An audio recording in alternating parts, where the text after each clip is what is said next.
remember yesterday, Daddy made a statement. He said that men naturally had the tendency to desire or to do three things. One, to have a desire or natural inclination for mating. The next one, he says, is to have a desire for food, and more so to worship. So obviously, men have desires, natural desires. But these desires that we have, through Adam, we have this tendency, or this natural thing that we cannot correct of ourselves, to do evil. Evil. And we can't correct it. Yet still, we have a desire to do good. But we have this thing in us that we cannot change. I'd like to take it from a different angle this morning, wherein we want to look on the life of someone who the scripture speaks well of. And this is in the life of one of the kings of Israel, Judah, King Hezekiah. Turn with me to 2 Kings 18.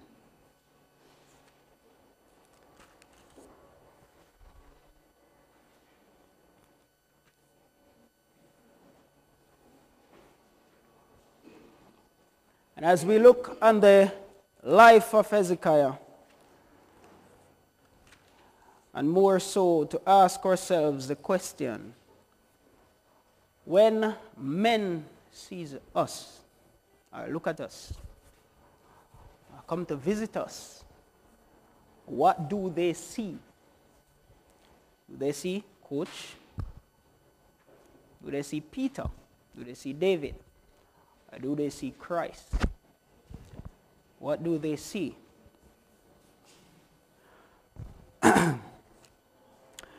From verse 1 to 7, it reads, Now it came to pass in the 3rd year of Hosea, son of Elah, king of Israel, that Hezekiah, the son of Ahaz, king of Judah, began to reign.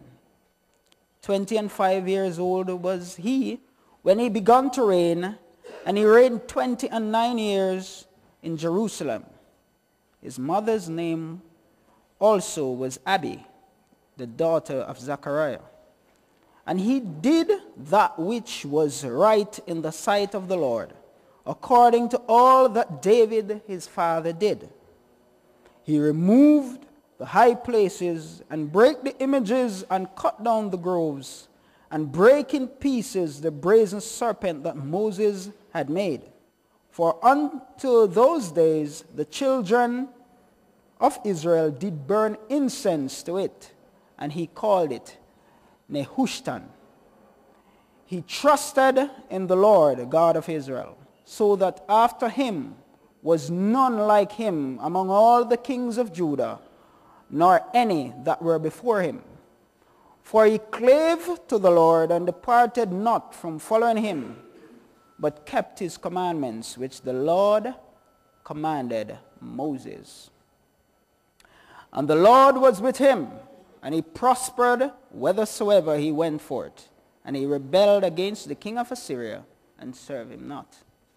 Now, we see where Hezekiah, in his life here, the Bible says that he served the Lord. His life wrapped up in the Lord. Now, if a man like this, life wrapped up in the Lord, served the Lord, when the king of Assyria came to make war against him or send a threat to him, he did not look to himself, but he went to the house of God. He prayed. He put this thing before God. God delivered him. This was the life of Hezekiah. But strangely, This man who, in our sight and the testimony of the scripture, lived so close to God, God sent a prophet to him. And in sending this prophet, the prophet bear a message from the Lord. Turn with me to 2 Kings 20.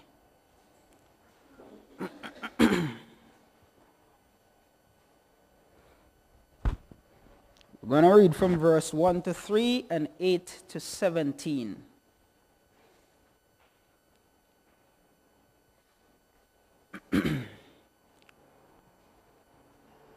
It says, "In those days was Hezekiah sick unto death. And the prophet Isaiah the son of Amos came to him and said unto him, Thus saith the Lord, Set thine house in order, for thou shalt die and not live. Then he turned his face to the wall and prayed unto the Lord, saying, I beseech thee, O Lord, remember now how I have walked before thee in truth and with a perfect heart, and have done that which is good in thy sight. And Hezekiah wept sore."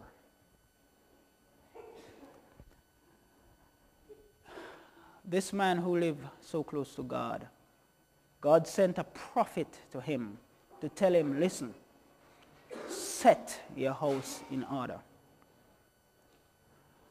We see this house more or less as maybe get things right, set up someone who gonna take reign after you leave or left the scene and all this. But looking on it from another point, he said, set your house in order. Make sure that everything is right.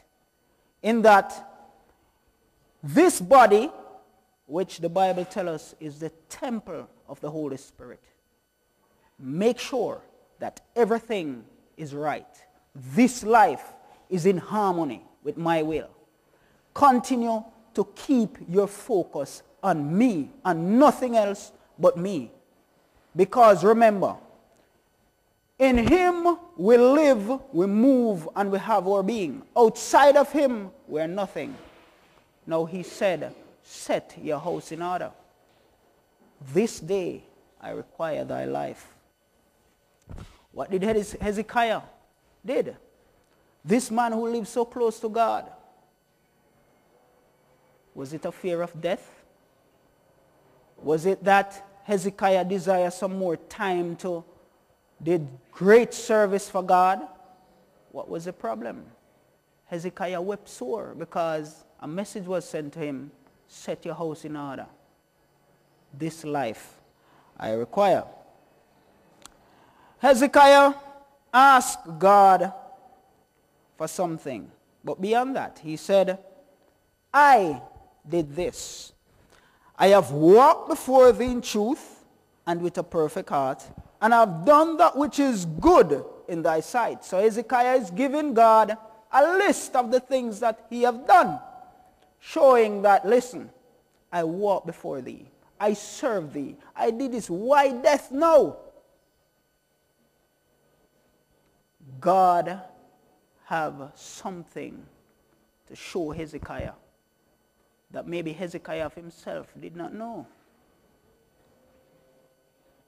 There was something in Hezekiah that need to be perfected that Hezekiah himself did not see, because he said, I walk before thee with a perfect heart. I serve thee. But there's something that God needs to deal with that Hezekiah could not understand. Verse 8.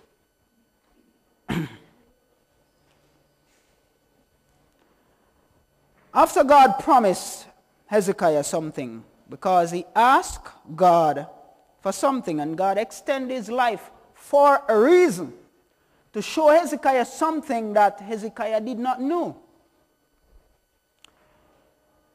God extended Hezekiah's life. Hezekiah wanted to see a sign, so God gave him a sign. It says in verse 8, and Hezekiah said unto Isaiah, what shall be the sign that the Lord will heal me, and that I shall go up into the house of the Lord the third day. And Isaiah said, this sign shall thou have of the Lord, that the Lord would do the thing that he had spoken. Shall the shadow go forward 10 degrees, or go back 10 degrees?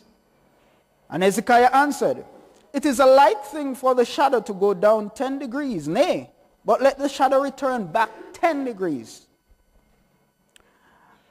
And Isaiah the prophet cried unto the Lord.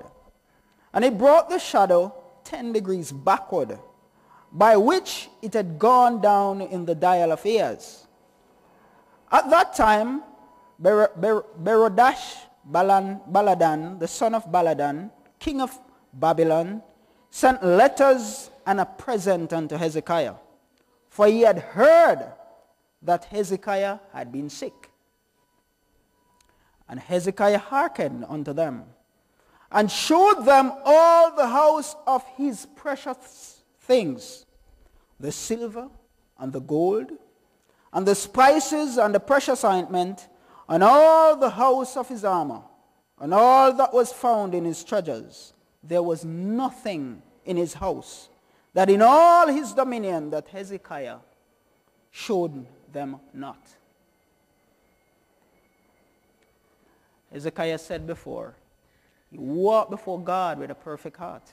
He served the Lord. He did everything that the Lord has commanded. No. God required his life. This man prayed and cried unto the Lord. The Lord extended his ears. God did something that no one in the universe has beheld before. There were great men in Babylon who said they were stargazers and they study astronomy, and they were astrologers and they watch the heavens. Something happened that none could understand. Christ said, if I be lifted up, I'll draw all men unto me. In gazing in the heavens, something happened that none understood. But these men heard that there was a man in Israel who was sick and was healed. And more or less they may even hear that, listen, there's a sign in the heaven which be a testimony of this. Let's go and find this man. Let's hear what happened. When these men came to Hezekiah, Hezekiah did not say, listen, my God that I serve has done some wonderful thing for me. No. Hezekiah said, come, look on my things, look on my gold, look on my silver, look on my wealth, look on my riches. What did they see? Did they see the God that had done wonders in the heavens? No. They see Hezekiah. They did not see the true and living God.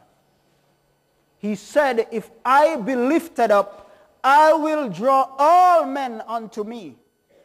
If Hezekiah had lifted up the true and living God, these men who came to him to understand what was happening would have seen the true and living God. And these men would even turn and worship the true and living God because there was something that they desire. But when they came, they did not see the true and living God. They see what the carnal man desire, wealth, temporal life, these things that could make us happy for a while. So God showed Hezekiah that, listen, there was something in you that need to be perfected. You need not to look to yourself, but to continue to look to me. Because remember, in him we live, we move, and we have our being. The life that God requires, when he sent the prophet to Hezekiah to say that, listen, set your house in order. Hezekiah did not take the time out to really assess things and understand what was happening. But instead, Hezekiah put out his thing and said, listen to me, I have walked before you. I have done this. I have done that. He did not say, Father, I have done the work that you have asked me to do. Now have your own way. He did not say that. He wept sore. He desired something. These men came to Hezekiah. And Hezekiah showed them what he possessed. Not who possessed him, but what he possessed. Now, in recent times, we are looking on the life of Christ. And not only the life of Christ, but Christ in you, the hope of glory. Brethren, let us make sure that when men see us, they don't see Erwin, but they see Christ. Because if Christ be lifted up, he is the one who will do the work. He said he will draw all men unto himself. You and I, the only thing we can do is to make sure that the house is in order. For when he come and dwell, he will draw men unto himself. So make sure that today we can truly set our house in order.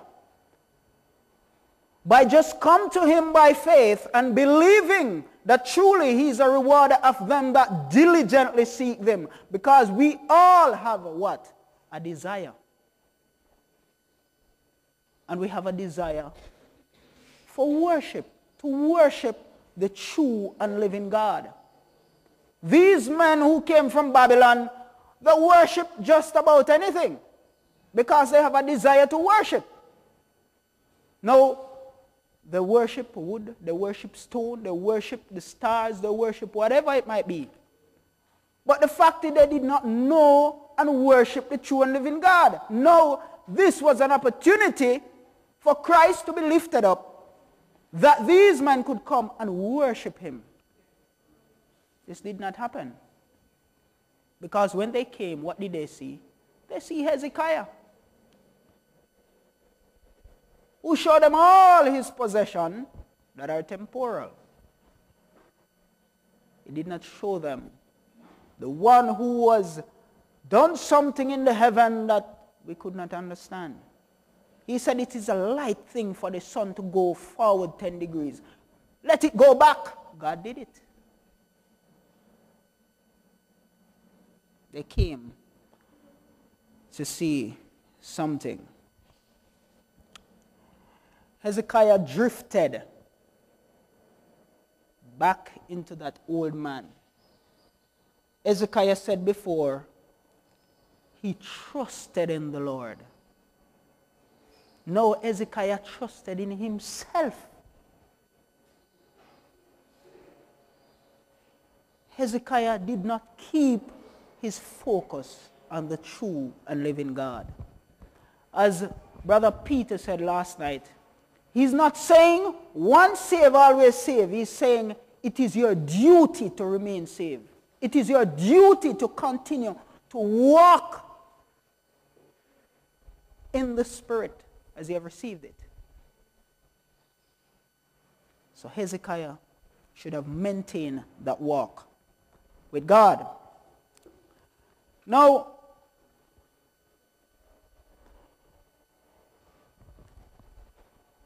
I can tell you that the minute that we lose our focus, the adversary of soul is there to take a hold of us once again, to bring us to the place where we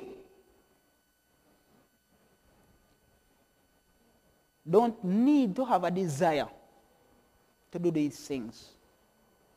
It is our nature. He wants to take us back there, into the old man.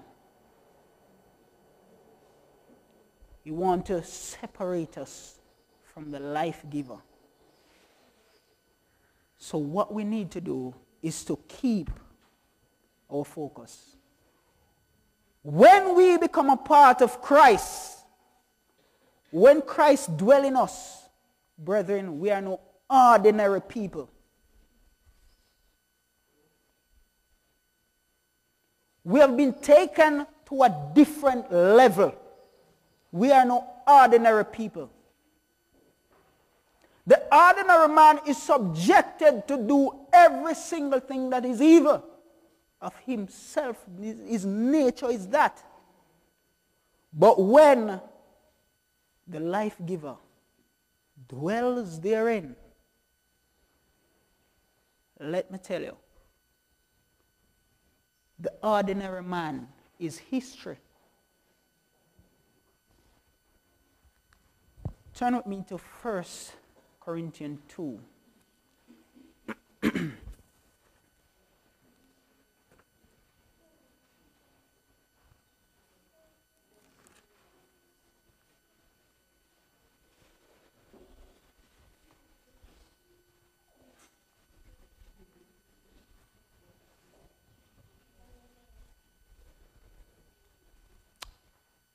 Verses 1 and 2. This is what Paul has to say. And I, brethren, when I came to you, came not with excellency of speech or of wisdom, declaring unto you the testimony of God. For I determined not to know anything among you save Jesus Christ and him crucified. Brethren, when we are called upon to bear this testimony, when we are called upon, let us not show men what we possess, because we have nothing good of ourselves. Let us show them Christ. Let's lift up Christ, because when they see Christ, the life giver, everyone desire life. Hezekiah did not want to die. He desired life. So when they see the life giver, they will desire this life. And this life that they desire, they can have it abundantly if truly they come knowing that yes, this is the life giver. And the only thing I have to do is believe him by faith. Paul said, when I come among you, I desire to know nothing else save of Jesus and him crucified. This is what we should manifest to our fellow men. We have a duty. We are no ordinary people. If we know that we are truly in Christ,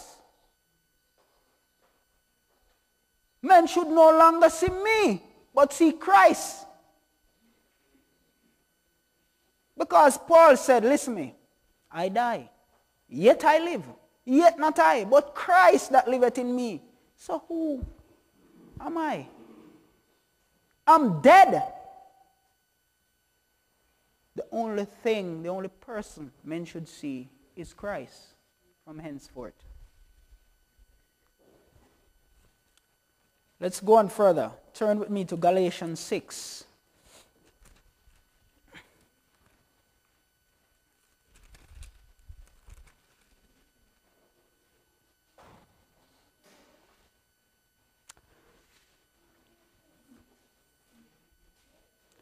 From verses 14 to 17.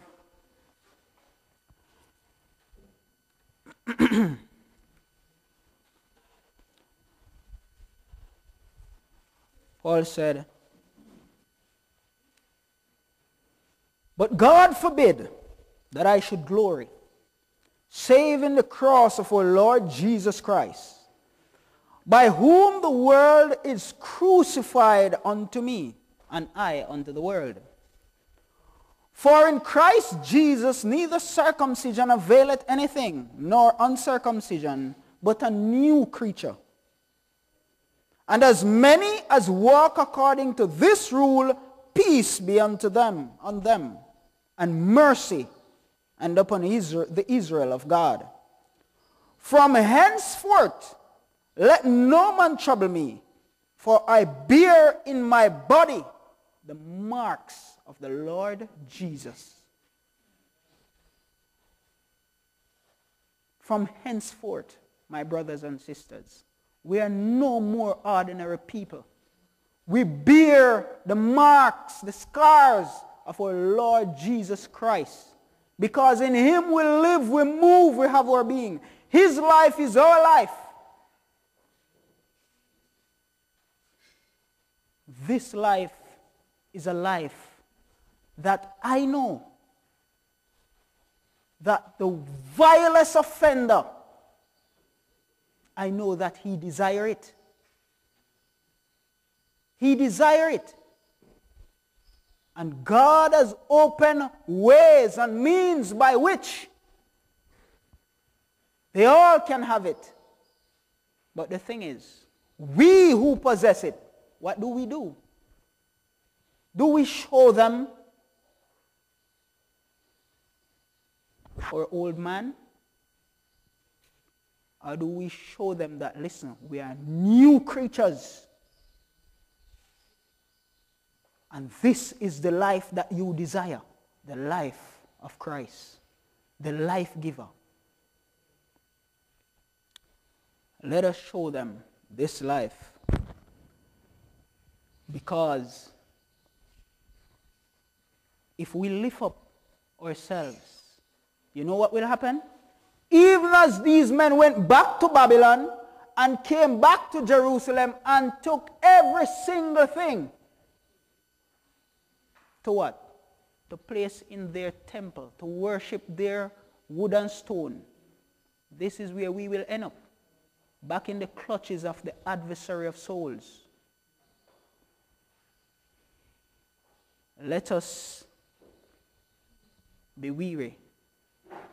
Let us look to him by faith continually, because this life is no ordinary life. We no longer live on a low plane. As David said some time ago, what truly moves the heart wags the tongue. When we're out there, at our jobs, or wherever we might be, what do we share with others? What do they see in us? Do they see the Son of God being lifted up? Or do we spend most of our times talking about our temporal achievement? The things that we have acquired in this life. The things that we desire to make us a little more comfortable in this life. Wagner said that, as Jesus put it in Matthew chapter 5, seek ye first the kingdom of God and his righteousness, and all these things shall be added unto thee. He said, to seek the righteousness of God is the only thing we should desire in this life. Everything God will fulfill according to course. But no, for us, food is a natural desire. We need it. Wearing clothes, we need it. But yet still Christ says, seek the kingdom of God first and his righteousness. Food will come after. He will give you the food according to your need. But no, we want to do it the other way around. Get the food and then we seek righteousness. No. Seek his righteousness first, and all things shall be added according to course.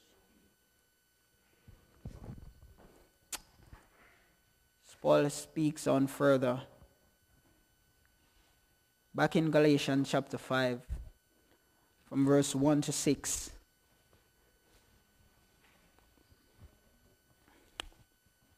Paul says, "Stand fast, therefore, in the liberty wherewith Christ had made us free, and be not entangled again with the yoke of bondage." We don't want to go to Babylon. We want to be free. We want to be free.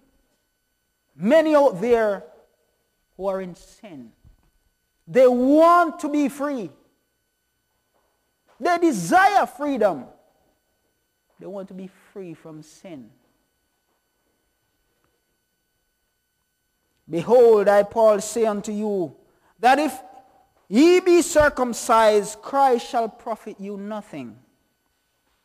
For I testify again to every man that is circumcised that he is a debtor to do the whole law. Christ is become of no effect unto you. Whosoever of you are justified by the law, ye are fallen from grace. For we through the Spirit wait for the hope of righteousness by faith. For in Christ neither circumcision availeth anything, nor uncircumcision, but faith which worketh by love." True love only comes from God. We all desire to love. We all desire to do good. But what good can I do of myself? It might seem good in the eyes of my fellow men. But if it has been done outside of faith, it is foolishness. Has no value. Means nothing. Faith is truly a gift from God.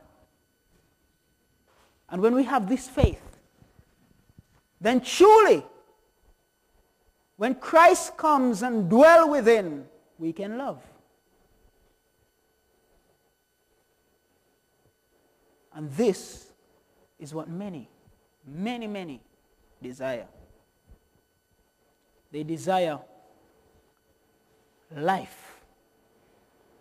They desire the life giver.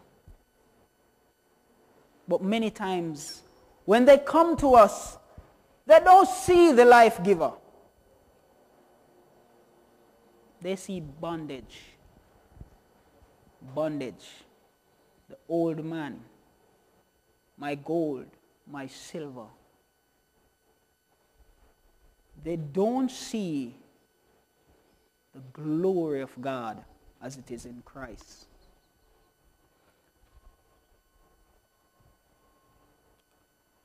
We are the temple of God. Truly we are.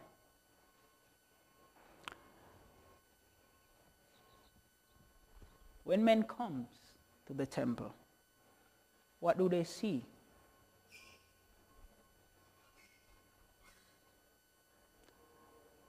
Do we carry them to the point again where they comes in and they see that, listen,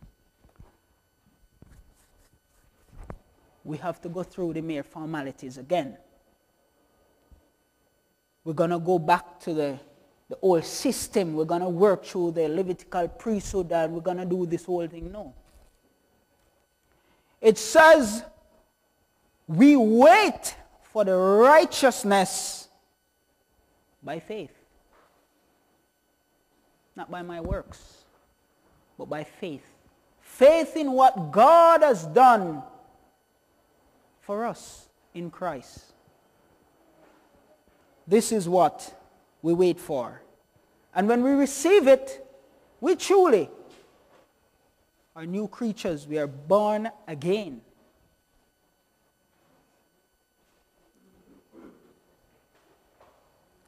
In the book of Ephesians chapter 1, from verse 1 to 3, Paul went on further to say, Paul, an apostle of Jesus Christ, by the will of God, to the saints which are at Ephesus, and to the faithful in Christ. Grace be unto you and peace from God our Father and from the Lord Jesus Christ. Blessed be the God and Father of our Lord Jesus Christ, who hath blessed us with all spiritual blessings in heavenly places. So henceforth we know that when Christ is in us, wherever he is, there we are. Wherever Christ is, there we are.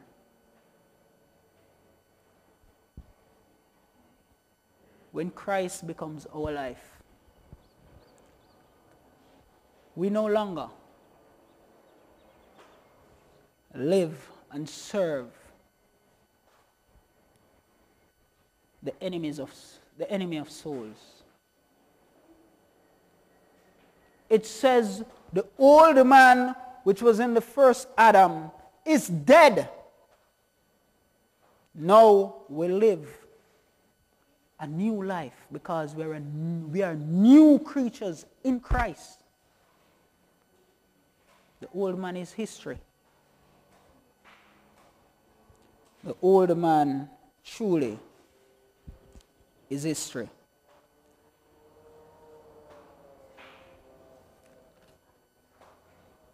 In Ephesians chapter 2, Paul says, from verse 5 and 6, Paul says, even when we were dead in sin, hath quickened us together with Christ, by grace ye are saved, and hath raised us up together and made us sit together in heavenly places in Christ Jesus. Again, my brothers and sisters, we are no ordinary people when we are in Christ. It is impossible for you to be in Christ and to live on an ordinary plane.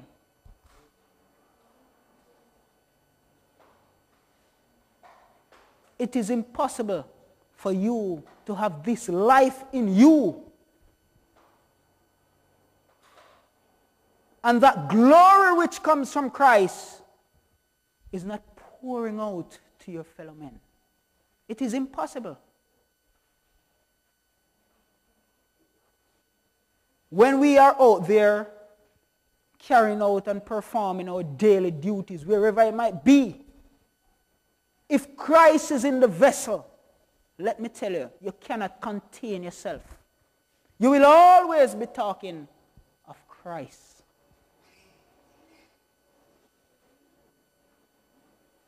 Let not the things and the cares of this life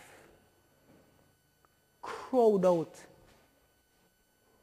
the things that are most important. Let us truly come to Christ. Seek life that we might have it abundantly. It is there. The provision has been made. All has been done. It's not a case where, okay, when we go to Christ, Christ gonna say, okay, let us start to work on the little things and the little... No. The minute we accept Christ and continue to walk therein, and as long as we continue to allow him to dwell within, Christ will continue to be glorified. And he will draw men unto himself. It's not you and I who are winning souls to Christ. Christ is the one working through us to draw men to himself. Let's set the house in order, that when Christ dwells therein, men don't come and see my gold and my silver, but they see Christ and come and worship Christ. There's a statement from Elder Wagner, and in this book, Christ and his righteousness, he wrote, again, we should consider Jesus, because in him are hid all the treasures of wisdom and knowledge. Whosoever lack wisdom is directed to ask of God, who gives to all men liberally and upbraids not. And the promise is that it shall be given him, but the desired wisdom can be obtained only in Christ. The wisdom which does not proceed from Christ, which does not as a consequence leads to him, is only foolishness. For God, as the source of all things, is the author of wisdom. Ignorance of God is the worst sort of foolishness.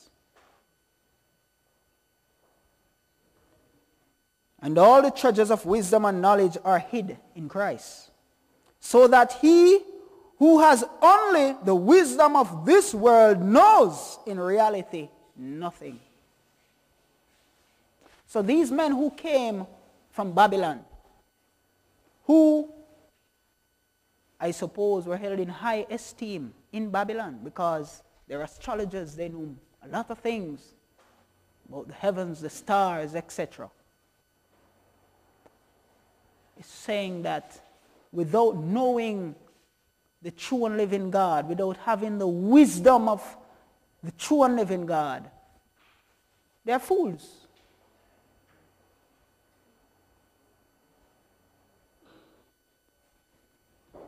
And since all power in heaven and in earth is given to Christ, the Apostle Paul declares Christ to be the power of God and the wisdom of God.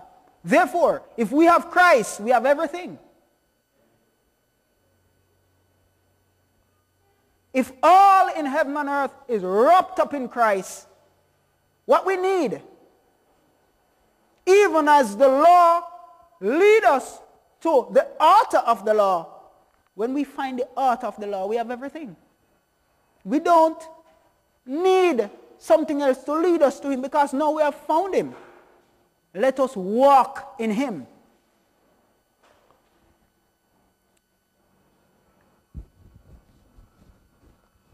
Christ is to man and gives the most comprehensive reason for considering him. It is this: but of him are he in Christ Jesus, who of God is made unto us wisdom and righteousness and sanctification and redemption. So in Christ, the whole plan is complete. We are ignorant, wicked, lost.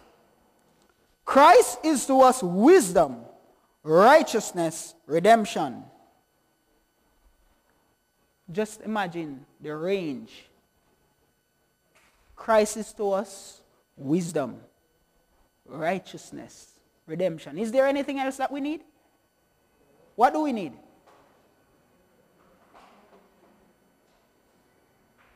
Okay, we need wisdom. We need to understand things. We need to be able to do things. Christ has it. We were lost, condemned, fit for nothing, only to be thrown into the fire. He has redeemed us. Christ has it. His life is pure, holy. Righteousness. We desire to do good. We desire to live a holy life. He has it. What else do we need? He's everything. From ignorance and sin to righteousness and redemption. Man's highest aspiration or need cannot reach outside the bounds of what Christ is to us and what he alone is to us. There's no extent that men can reach that Christ does not fulfill in us. sufficient reason. This why the eyes of all should fix upon him. Nothing else. Every single day, our life, our eyes shall fix upon Christ. As we behold his glory, we are changed. He said, come unto me, and I will give you rest. Rest from what? From sin. That is what we all desire. A rest from sin. It is all there, wrapped up in Christ. Let us come to him by faith, believe, and take a hold of this promise. Come and rest. Brethren, we in Christ this morning, who are truly new creatures, who are truly no ordinary people, let us walk in him. Let, when men come, they no longer say, Coach, not David, not Neville, nor Howard. Let them see Christ. Because he said, if I be lifted up, I'll draw all men unto me. And this is my peace this morning.